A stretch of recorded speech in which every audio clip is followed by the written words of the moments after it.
Yo, it's your boy Blocky. I used to play Destiny 2 a lot. I grinded that game, so we're reacting to this video. Why Destiny died for a $3.6 billion lie. Let's go. In June 2024, Bungie shipped the highest-rated expansion Destiny had ever seen. 57 days final later, shape. 220 developers were gone. Because by then, Destiny's fate had already been sealed. It was sealed the moment Bungie sold Sony a lie, a $3.6 billion lie. Fast forward 2 years. On June 9th, 2026, Bungie released one last update for Destiny 2 and bid its entire community goodbye. There will be no more expansions or new seasons coming after Like this a update. week ago, The final patch that Destiny 2 would ever receive. The company named that farewell update, without any apparent irony, Monument of Triumph. And it was the update players had spent years begging for. It untangled the loot system and rebuilt the broken new player. I like how the Destiny 2 community is like very knit, tight, experience. very small. Beloved too. old content came back. Now, And the fear of missing out mechanics that had ruled the game for a decade were simply switched off. June 9th should have been a ghost town with the lights going out, because everybody had known for weeks. I like that this day was the expansion. end. Instead, within 48 hours of the final patch, the daily reviews flipped to more than 80% positive. had the grapple And tether. Destiny 2 climbed back to the top of Steam's bestseller list. So many players poured back in to say goodbye that the servers buckled, and The people drifter. cheered the error codes like it was 2014 again. That picture should not make sense. The game was officially dying, and the response was a stampede through the front door. A resurrection party, Including held me. on the day of the death. Hashtag And I want the every glowing D. review was also an accusation, because Bring if back Bungie could ship all the of this D. in one update, it could have shipped it years ago, back when it would have mattered. So what exactly was going on? Makes sense. The answer is that the decision to kill this world had Peter nothing to do Dinklage, with how the good the game voiceover was, for the ghost. or how loved the game was by millions. The decision was made on paper, years earlier between people in Should we suits. put on some? And the lie that captions finally or killed not? Destiny was the last of many signed papers that would set Destiny on a path of no return. Destiny exists because Bungie spent years trying to escape a publisher. Through the 2000s, Bungie bought into Microsoft, and its game carried the entire Xbox business on Let's its back. go. Halo sold the console, Halo justified the subscription service, and Halo's sequels broke entertainment launch records. The plan at Microsoft Right. was simple: keep that machine running forever. But Bungie did not own Halo, Microsoft did. And inside the studio, the money was a sore point as well, because accounts from those years describe a team that watched its work print billions. Do I have long while hands or short grumbling about hands? its share of the royalties. A studio that built one of the most valuable franchises on Earth did not control it, did not fully profit from it, and could not leave it behind without leaving everything. I wouldn't So like in that. 2007, Bungie pulled off something studios almost never manage. It bought itself back. Microsoft What? kept the Halo name. Bungie walked out with its people and its independence, and nothing else. Think about the size of that Nice. trade. This studio abandoned the most valuable Freedom. franchise it would ever create, just to Yes, will be be free. bought by PS, The lesson PlayStation. its leadership carried out the door was simple. Never again build a universe you do not own. There was just one problem with that lesson. The universe Bungie Destiny wanted to build 3. next was enormous. A shared online world designed to run for 10 years, and a newly independent studio cannot fund 10 years of anything. Independence got Bungie out of Microsoft. It also marched the studio straight into the arms Was that a hit of the biggest publisher on the planet. on Bungie? In April 2010, Bungie signed a 10-year publishing deal with Activision. This particular piece of paper would turn out to be one of the most important turning points in Destiny's story. Almost every disaster in this video, from the rebooted story to the divorce to Marathon itself, traces back to something written in this document, The Witness. years before the $3.6 billion lie dealt the killing blow. Yo, Destiny's pretty legit. For 2 Alright, keep years, nobody outside the two companies knew what it said. Then came a stroke of Calcification. luck for gamers everywhere. Activision went to war in court with two of its own former Call of Duty executives, and in May 2012, a Los Angeles judge unsealed the Bungie contract as evidence. And the world got to read Destiny's blueprint word for word. What that document lays out is less a publishing partnership than a release calendar with penalties attached. 4 Destiny games, 1 every 2 years. 4 expansions, Retail release, 2 codenamed Project Comet, Tiger. filling the years in between. And every one of those 8 releases had a date already printed next to it. The first Destiny in the fall of 2013. Destiny 2 2 years after that. Destiny Then 2. Destiny 3 2 years. in 2017. With a 4th game closing. Yo. Wait. Hold on. I mean, Call of Duty does it every year, right? But it has multiple studios. Yo, Destiny 2, Destiny 3, Destiny. It would have been dead already. Like, it's 2026. That's 2019. Yo, they extended it. Nice. I mean, come on. Destiny 3 coming out. I don't care what the fluff is all about. Out the decade. The whole franchise was scheduled before a single jokes on trailer you. existed. And one of those dates, Destiny 3 in 2017, It would have been will Destiny at the very end of this story. 12. The penalties are where it gets uncomfortable. If the first Destiny sold fewer than 5 million copies in 6 months, Activision could walk away, and past the halfway point of the deal, it could walk away whenever it liked. If a third of Bungie's staff quit within a year, the contract flagged it as a critical risk, with provisions that could hand Activision control of the game itself. Also, key employees who left before Destiny 2 shipped would forfeit their equity. Bungie kept ownership of Destiny, which the studio rightly treated as the victory after the But Destiny 2 was supposed to come out 2 years after Destiny 1. Microsoft years. But ownership came wrapped in conditions, and every condition had a date on it. There was even a clause about review scores. In the If blueprint. Destiny averaged 90 or higher across the press within a month of launch, the team would earn a bonus of $2.5 million. There was a separate bonus for shipping on time. The document regulated the studio's life down to the Here's a silliest small detail. bonus. I got one here. challenge for you. Try Even Easter eggs, the little jokes developers That's a hide nice in their bonus. games, contractually required disclosure to both companies. I wish I got before release. bonuses. Bungie's own art, graded and scheduled by Before outsiders. commercial release of all with games in money the riding contract, on but you every must line. provide Activision with. And then there is Hey! the clause nobody Wait, would hold think on, to no, look no. for. No. Written into outsiders. Then move my big head. Before commercial release of all games in the contract, Bungie must provide Activision with a list of Easter eggs it has spliced into the game. Why? Because they're gonna play it and they want the ups on them. Sorry. All right, with money riding on every line. And then there is the clause nobody would think to look for. Written into Destiny's very first contract was a second game, a small prototype capped at 5% of the studio's staff. Also has nothing to do with this. It's grindy. Destiny 2, that I like it. Just grindy. I like grinding. All right, so Which Bungie was allowed to grow into a full production once Destiny cleared W Destiny or L Destiny, $375 million in your operating opinion? profit. This is a real document, a court Yeah, exhibit you can pull up and read today, and the prototype's name was Marathon, the cult classic shooter that made Bungie's name back in the 90s. The studio had quietly written its own I past never into played that Destiny's game, but future. And the same back Marathon then. that gamers in 2026 blame for killing Destiny was sitting in Destiny's birth certificate 16 years earlier. That one forgettable paragraph of legal text would outlive everything else in this story. The press gave the deal a nickname that followed Bungie for years, the 10-year plan. Players heard it as a promise, a universe guaranteed to keep growing for a decade. Inside the document, it was something colder. It was a decade of deadlines, and the first Colder? deadline was already slipping.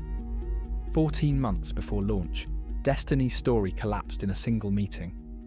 In the summer of 2013, the writing team assembled I want to know what that story was. I think it's ultra secret, unless it got untangled by the court. a 2-hour cut of the game's complete narrative for studio leadership. Jason Jones, Bungie's co-founder and Destiny's creative lead, watched it and rejected it. Not with notes, not with a rewrite of the weak chapters. The entire story was thrown out. Just like A that. small leadership group rebuilt What it the from hell? scratch with the launch clock already. It was that bad? The rebuilding had massive consequences given the rebuilding efforts needed. Reports on the development Or Activision had like described their tools own so plan slow already. that changing a single resource node on a map On the could mean story. a full working day, hours of loading, and a 15 to 20-minute compile just to see the change. Destiny's team was rewriting an entire game, one full-day edit at a time, against a contract date. The story that got thrown out belonged to Joe Staten, the writer whose campaigns had defined Halo. 2 months after that meeting, Staten left Bungie, and his farewell statement promised that the team was on track for greatness. His own work had just been fed into the shredder. It's been my pleasure building Destiny these past 4 years, and after the big reveal this summer, our hugely talented team is on track for greatness. And the goodbye note said everything was fine. And the That's staged. partnership was They gave him a bonus. grinding people down years before the game even Allegedly. shipped. The loudest early casualty was the music. Marty O'Donnell, Lee the composer Friendly. whose sound had been Bungie's signature Here. for 2 decades, had written Destiny an 8-movement symphony with Paul McCartney, recorded and ready to go. At E3, Activision swapped Paul that music McCartney? out of the big reveal trailer for its own. Bungie's president, Harold Ryan, actually took his composer's side and filed a formal letter of objection. Activision overruled them both, and O'Donnell went public about whose music the trailer had really used. That wound never really healed. 10 months later, in April 2014, 5 months before launch, the same Harold Ryan signed off on firing Marty O'Donnell with a termination letter that said it was without cause. Bungie had just fired the man who wrote the Halo theme over a war that started. So how does that work? You just without cause, you're fired. So it's like you just like sleeping and like it's just like you just write it. How does that work? Like you're fired without cause. There's no reason. It was just written. Harry Potter. with the Leviosa. publisher's trailer. That was the state of chaos. The game that limped out of all this arrived on September 9th, 2014, a full year behind the calendar written in the contract. Fans lined up at midnight for it anyway, because on paper this was the event of the generation. I like this, right? Like a big game's coming out. I like when people just like get in line. I'm not, but like I like, like a sense of community. People are gonna go buy it and play it. Maybe get on live and play it. It's just it's a whole bond session. We're just bonding, meshing, like The Halo Studios' next universe, JK. backed by the Call of Duty publisher's money. W. Activision's launch announcement bragged that Destiny had moved more than $500 million of product in In a first day. day, The number that actually mattered came from the critics. Bungie's What? internal surveys had projected reviews around that could last like a decade. I don't know about financials in the creating games, but around 90. The final average landed at 76. The $2.5 million bonus evaporated, 14 points short, and the team that had just crunched through a full story was left feeling utterly disappointed. And what's if the you name of played this expansion? Destiny that September, you felt Like right in exactly my brain. why the score came in Read low. the brim of The my rebooted story was a skeleton. Plot threads opened and led Saturn nowhere. planet. The lore was exiled to a website instead of living in the game, and the most famous line in the whole campaign was a character shrugging that she did not have time I to don't have explain time to explain why I she don't did have not time to explain. That line became the era's punchline, the sound of a narrative with its I insight. remember that meme. Even your robot sidekick became a meme. Bungie had cast Peter Dinklage Remember when Cade died? What an idiot. JK. to voice the ghost, R.I.P. Cade. floating companion who talks you through the entire campaign. And the performance came out so flat that players renamed the character Dinklebot.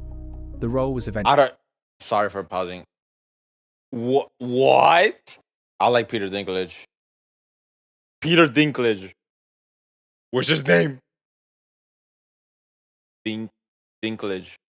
re-recorded from scratch with a new actor. I remember about that. Destiny's launch was small, including the embarrassments. Sorry. In between, when that was happening, some of the scenes were like silent. Within I weeks, remember that. players were running forensics on their own purchase.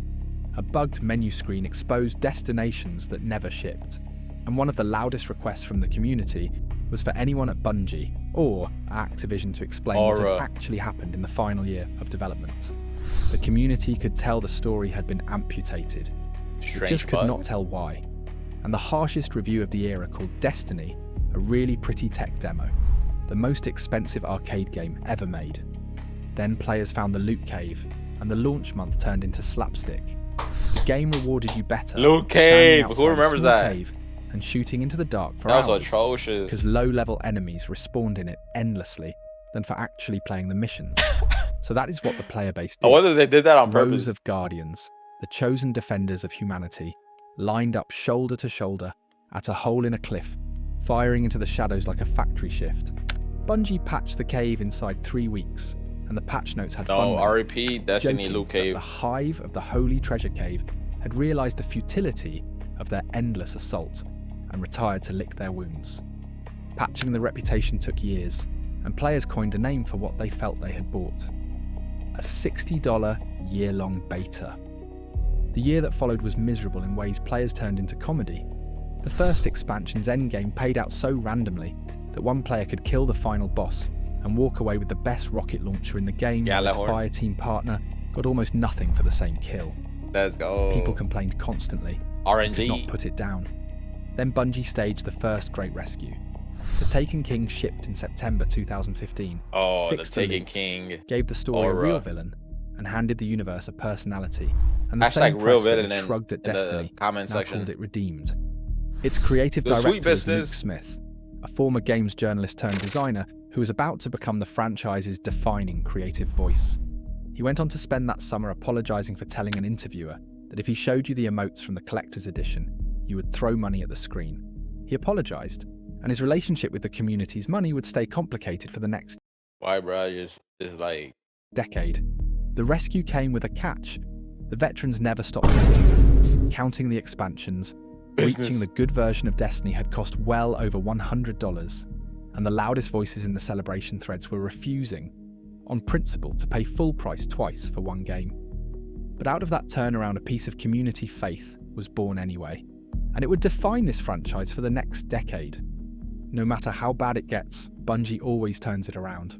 The same month the rescue shipped, Bungie's own marketing quietly took an axe to the founding promise. Asked about the famous 10-year plan, Bungie's Eric Osborne put it like this: "It's a 10-year partnership agreement. It has nothing to do with the development of the game proper." Players had heard a decade of adventure. Officially, it had only ever been a decade of obligations. It was the first time Destiny's and then public it died story right there. and Destiny's paperwork told two different tales. It would not be the last. One of Destiny's directors would later confirm on camera that Activision held veto power over the game's marketing too, so even the way Destiny was allowed to speak to you. Yo, the Taken King, the Witness. What's another like? Or I think the Taken King has to take it. Oh, like best boss. I mean, the Witness is up there too. Let me know what boss do you like? Can't say Crota. That's Destiny 1. Ran through the publisher. You idiot. In January 2016, Pete Parsons took over as chief executive, promising fans that "you have yet to see our studio's best."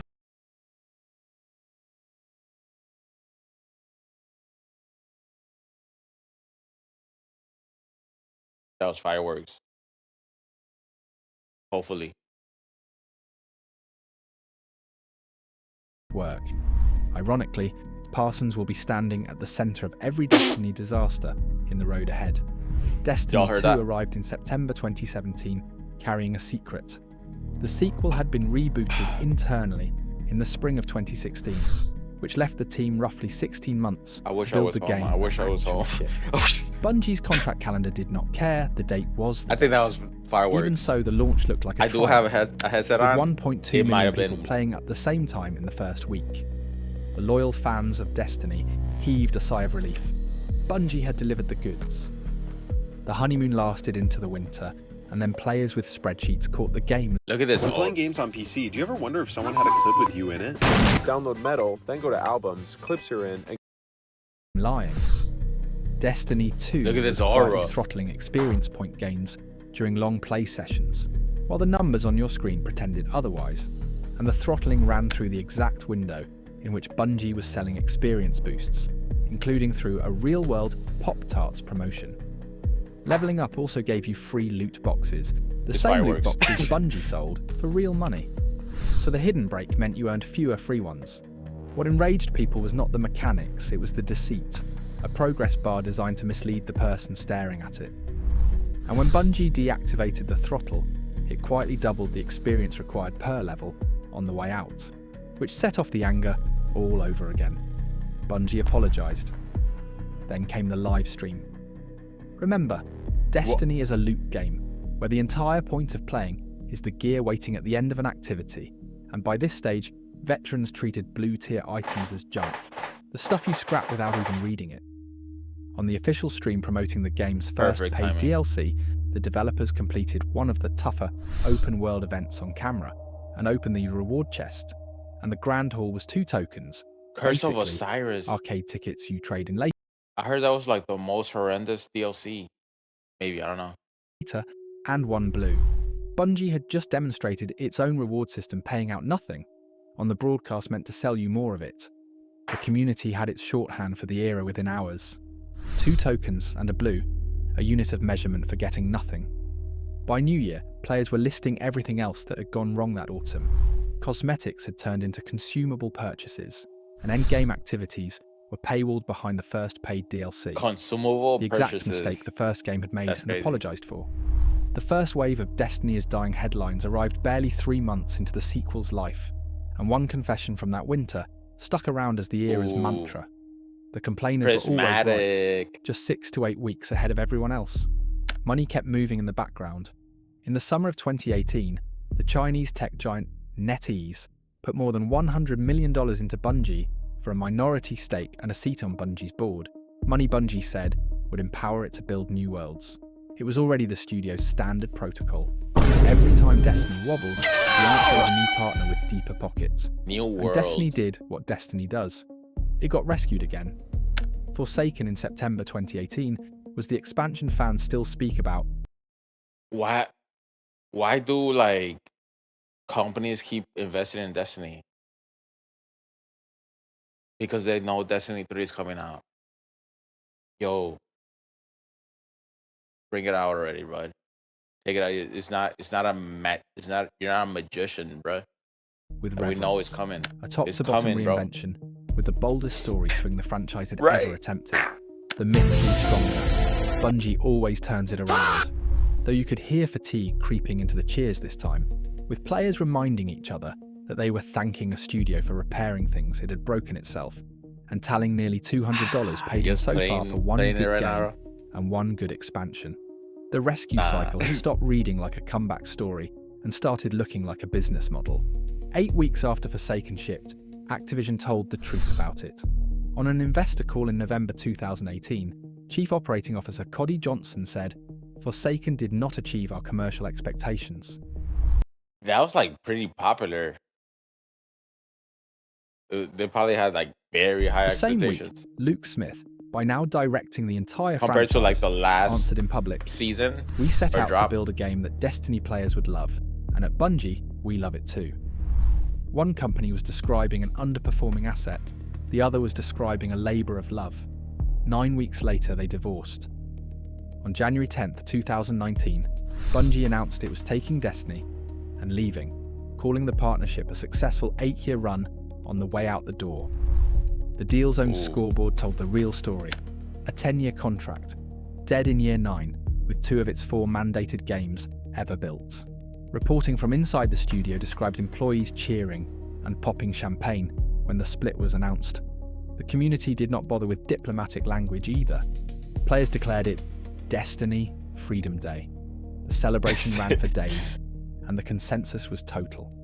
The publisher had been the poison all along, and the beloved studio was finally free. The part that stunned the industry was what Bungie walked out holding. Activision did not keep Destiny. The franchise left with the studio, exactly the way the post-Microsoft playbook said it should, and the publisher that had To financed the whole publish thing Destiny on its simply own. waved it goodbye. The press wrote it up as a heist and celebrated Bungie as the next great independent studio that answered to nobody. What is crazy about that celebration, looking back from 2026, is that the dissent was sitting right there in the same threads.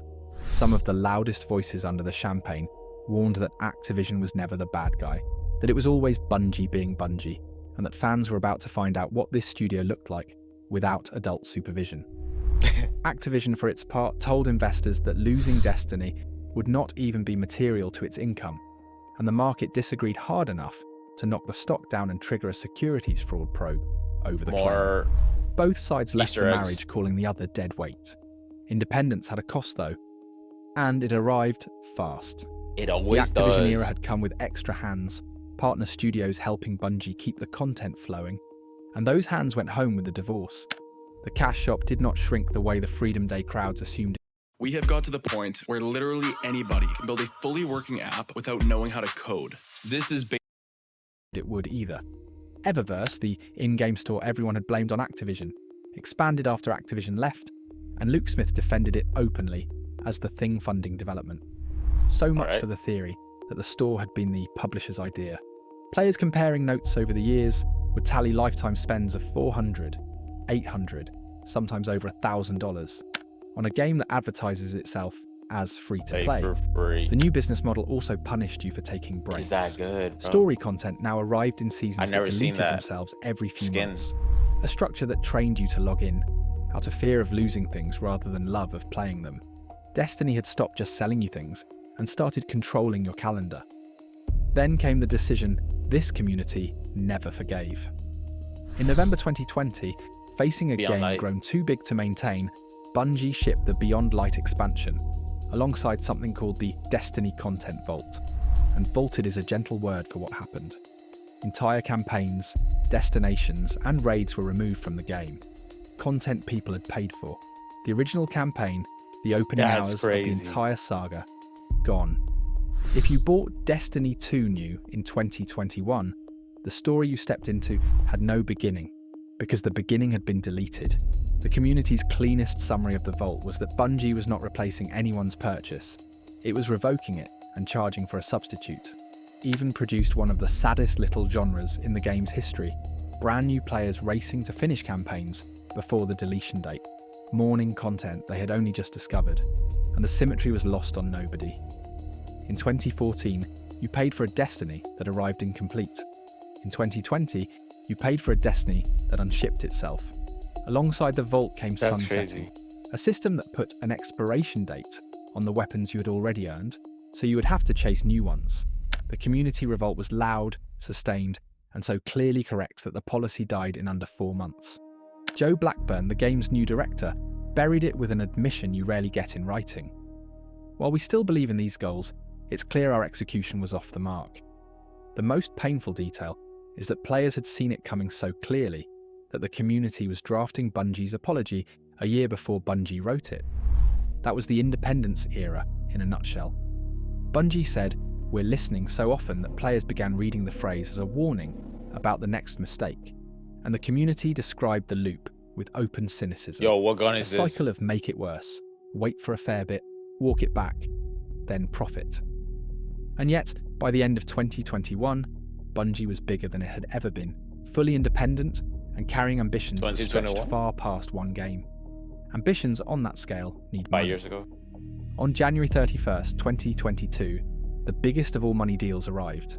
It would also turn out to be the biggest of lies. Sony announced it was acquiring Bungie outright, at the price of $3.6 billion. It was a panicked season for the platform holders. Interest rates were near zero. Pandemic money was still sloshing through the industry. Microsoft had announced 2 weeks earlier that it would swallow Activision Blizzard whole for nearly $70 billion, and Sony wanted a live service answer of its own. Fast. The price deserves a moment of context. 3 years earlier, Sony had bought Insomniac, the studio behind the PlayStation Spider-Man games, for a disclosed $229 million. Bungie, a studio with exactly one franchise to its name, cost nearly 16 times as much. The announcement came with a sentence Sony would have been wiser not to write down. What the? Acquired 2019? There's no... Well, this is a live service, right? But like, this is Spider-Man, though. Bungie, the press release promised, will continue to operate independently, as an independent subsidiary run by its board of directors chaired by Pete Parsons. The same announcement praised what it called the creative independence that is the heartbeat of Bungie, and Parsons returned the warmth, describing Sony as a partner that fully supported Bungie's vision. Everyone involved wanted you to hear one word, and that word was independence. 3 weeks later, The Witch Queen shipped to the best reviews in franchise history up to that point. And from the outside, the deal looked like a studio being bought at the absolute top of its game. Players who had toasted their freedom from one corporation in 2019 mostly shrugged at the new one, and the broad mood was relief. Bungie keeps the wheel, and now there is a safety net underneath.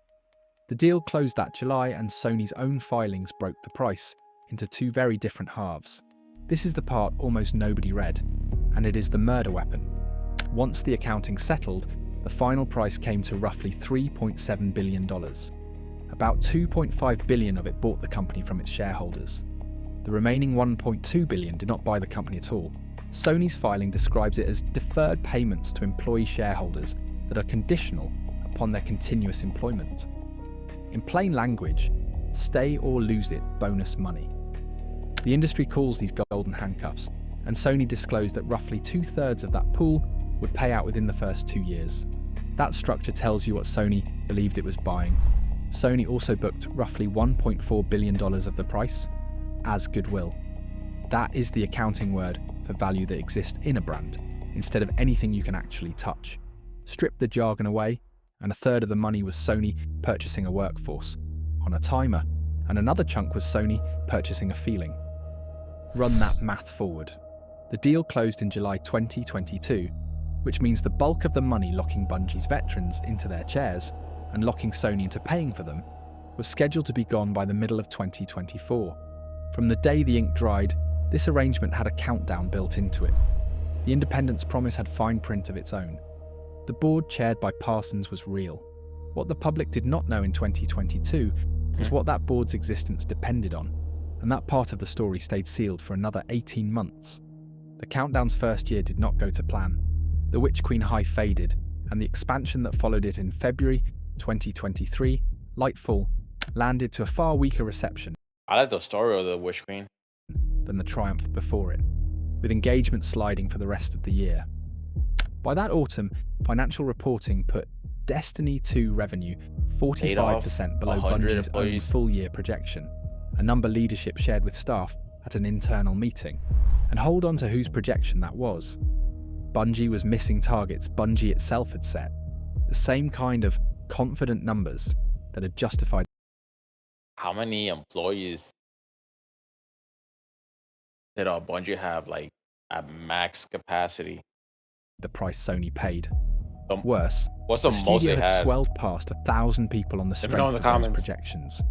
Sony had bought a rocket, and it was watching the fuel gauge drop, and Destiny was no longer the studio's only bet. In May 2023, Bungie announced the return of Marathon, the franchise it had tucked into Destiny's first 2023, contract baby. back in 2010, now revived as a full second production. The plan was for Bungie to run 2 big games at once.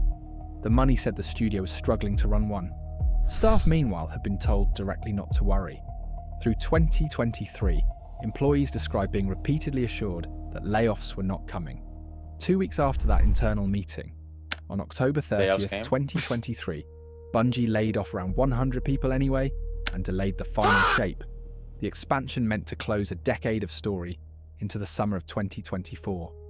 The cost-cutting reached into strange, petty corners for a company this size. A hiring freeze, holiday bonuses trimmed, the studio's beloved internal events cancelled. People who stayed described the building afterward with the same 2 words in every account: soul-crushing. And in the background, the countdown inside the Sony deal kept ticking. The stay or lose it bonus money holding Bungie's.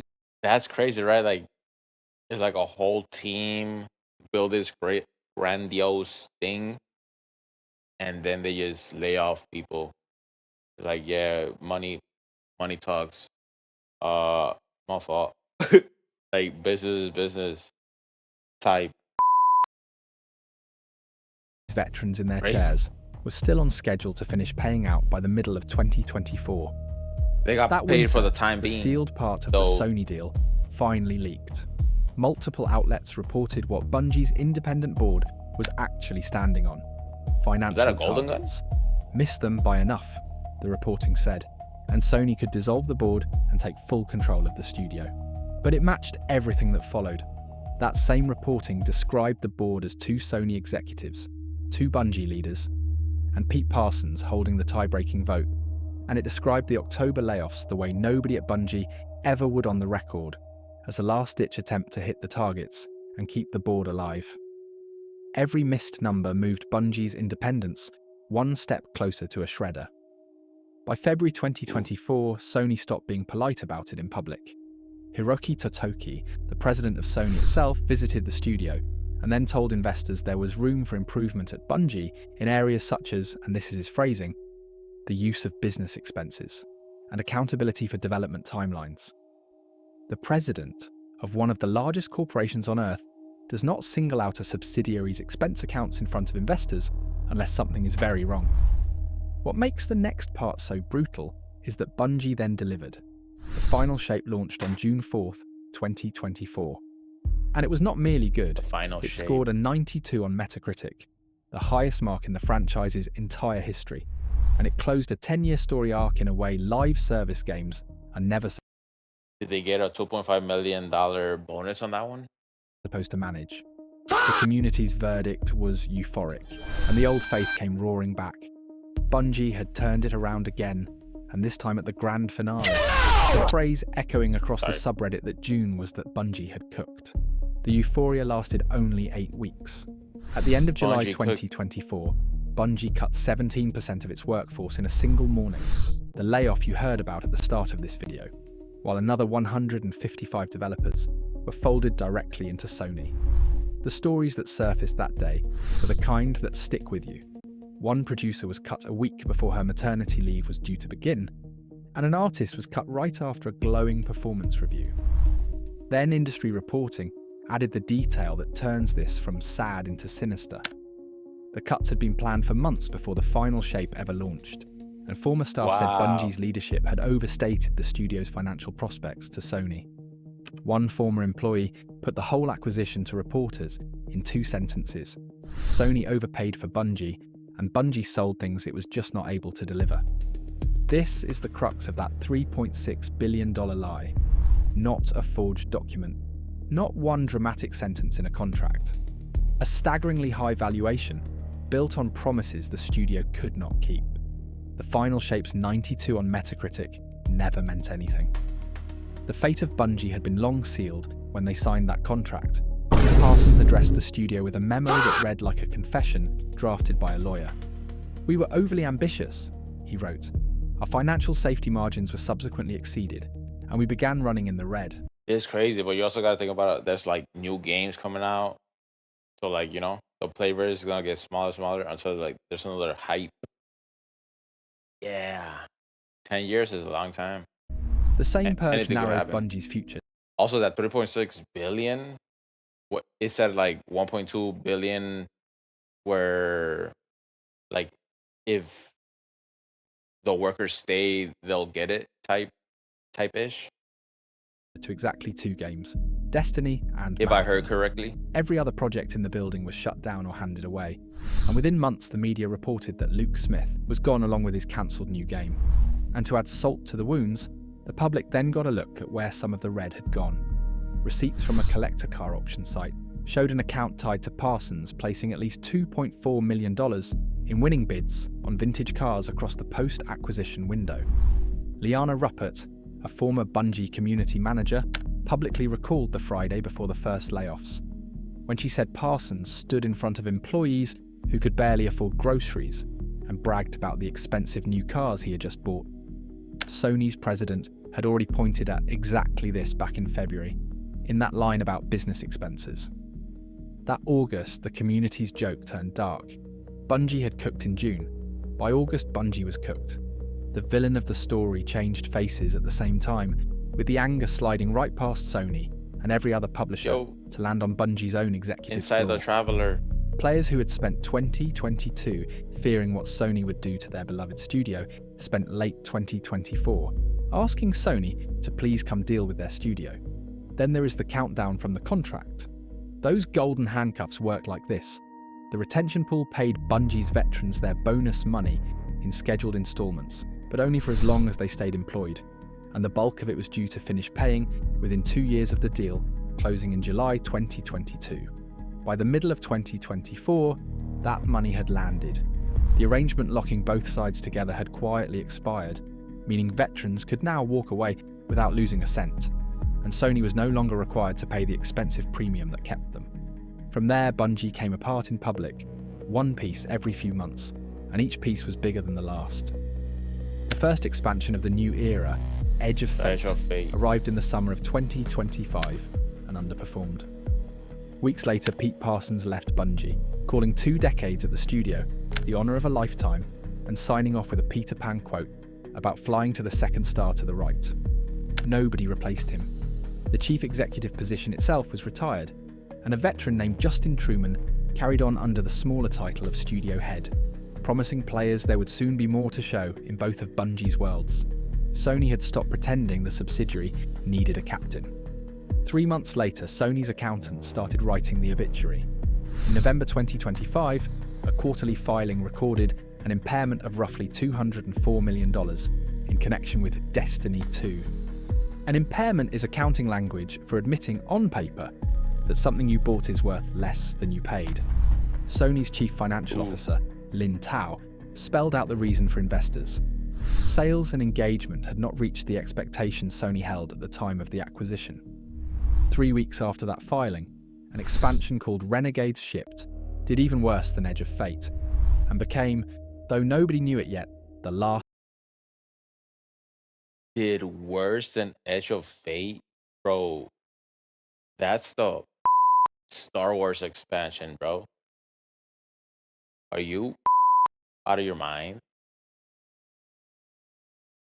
Honestly, I'm at fault too. I pre-ordered it. I played maybe like 10 minutes of whatever the beginning was, and that's it.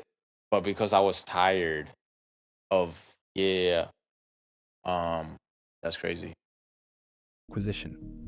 3 weeks after that filing, an expansion called Renegades shipped. What? No. So, did Edge of Fate do bad for the greater scheme of things, but did good? Okay, no. Okay. Destiny 2 players hate Star Wars? Nah, right. Nah. Did even worse than Edge of Fate, and became, though Don't nobody believe that, knew what? it yet, the last paid expansion in the franchise's history. And then the That's second crazy. bet came due. On March 5th, 2026, 16 years after being written into Destiny's first contract as a 5% side project, Marathon launched, carrying what was left of Bungie's future on its back. By then, the community's faith had curdled into open parody, and players had spent months pre-writing obituaries for the new game, tagging it as the next Concord, the Sony shooter that had famously died in 2 weeks the year before. Marathon did better than the parody, but not by enough. Reviews were perfectly respectable, and it did not matter, because this story had stopped being about quality a long time ago. The game peaked at just over 88,000 players on Steam, sold a little over 1 million copies in 3 weeks, and then shed nearly 60% of its players within 6. The replacement could not hold the audience of the game it was replacing. 9 weeks after Marathon launched, Rip. Sony gave up on paper. In May 2026, it wrote off roughly $766 million more of what it had paid for Bungie. In plain terms, Sony's own financial reports now said that almost everything it had bought, the games and the technology and the studio behind them, was worth nothing. The one thing Sony still counted as valuable was the Bungie name. Less than 4 years after the biggest purchase in PlayStation history, the name was all that was left. And on the call where Sony explained this to investors, it described the PlayStation business as having a great year, as long as you set aside the one-time damage. Bungie was the one-time damage. The announcement came on May 21st, 2026. 3.6B. 14 years to the day after a Los Angeles court unsealed the Activision contract and showed the world Destiny's blueprint. Bungie posted that Destiny 2 would receive its final content update on June 9th and then enter maintenance mode. 2 unannounced expansions died with that post, one of them reportedly carrying a nearly finished raid.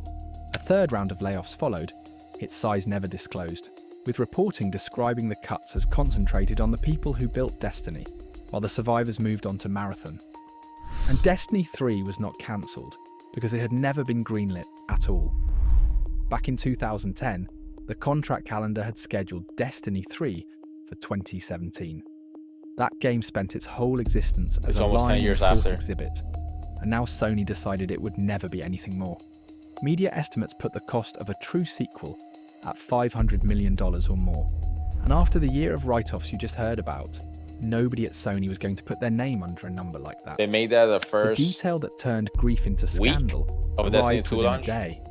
Almost all of Bungie's own staff reportedly learned the game was ending at the same moment the public did. The kill Wow. decision had been made early in the year, while developers kept building content that was already cancelled above their heads.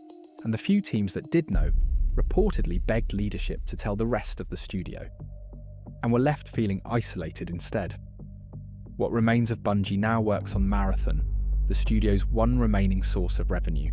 The community spent the next 19 days moving through every stage of grief in public view.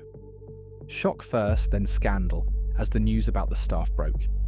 Then bargaining, with players hunting for any version of the story where somebody steps in and saves the game. A petition demanding Destiny 3 passed 100,000 signatures within days, and the community's favourite statistic was Bro, that I'm the telling you, petition Destiny 3 is had coming more out. signatures than Marathon had players at its peak. I don't care if it's 5 years Reporting from that now. week also it's coming out. surfaced one final pitch from inside the studio, a plan to relaunch the game under the name Destiny Infinity. It had been rejected, and players mocked the name without mercy anyway.